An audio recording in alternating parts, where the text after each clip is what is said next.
Dia fifaliana aminay ekipan'ny Météo Malagasy indray no mandroso tokantrano ity zoma arivo ity manolotra ny fiarabana tompo-lahy sy tompo-vavy. Ato anatin'ny andro fahavaratra tanteraka tsika dia saika rakodraona avokoa manerana ny Madagasikara amin'izao fotoana izao. Mikasika ilay minimum dépressionnaire ato amin'ny faritra avaratra kosa miaraka amin'ny andian-drahona miaraka aminy dia hitondra orana izy amin'ny faritra avaratry Madagasikara ary somary mizotra trany miankandrefa na somary miana-tsimbo.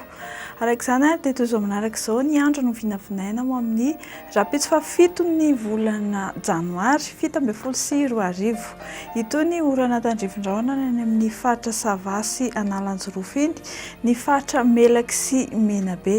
Andrahoana kosa ny andro ny amin'ny faritra sisa roa mafimafy ny fitsokan'ny rivotra ny amin'ny faritra Raiapahatelo avaratry Madagasikara. Ho amin'ny rapitso tolakandro izay dia anorana tandrifin-drahona mety arahakotroka avokoa saika manerana ny nosy fa andrahoana ary mety arahana orana tandrifin-drahona ny morontsiraka atsinanan'ny Madagasikara sy ny aty amin'ny ilany atsinanan'ny Afovoantany mahazo an'izay ny ilany atsinanan'ny Analamanga. Mbola itoy mafy hatrany ny fitsokan'ny rivotra ny amin'ny Raiapahatelo avaratry ny nosy. Mikasika ny maripana no vinavinaina ho amin'ny rapitso indray dia tsy dia nisy fihetsehany firy. Ho amin'ny rapitso maraina izao dia 10 na 9 na 12 degré ny aty amin'ny faritry ny Atitaty. Ny morontsiraka atsinana sy andrefana manodidina 13 hatramin'ny 19 degré Celsius.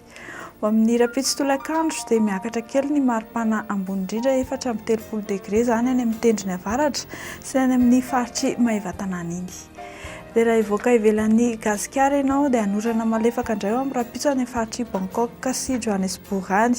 Ho maina ny andro any Paris sy Milan sy Nairobi ary mihiba 2 degré Celsius ny maripana ambany indrindra any Paris, mihiba 4 degré ny faritry Milan.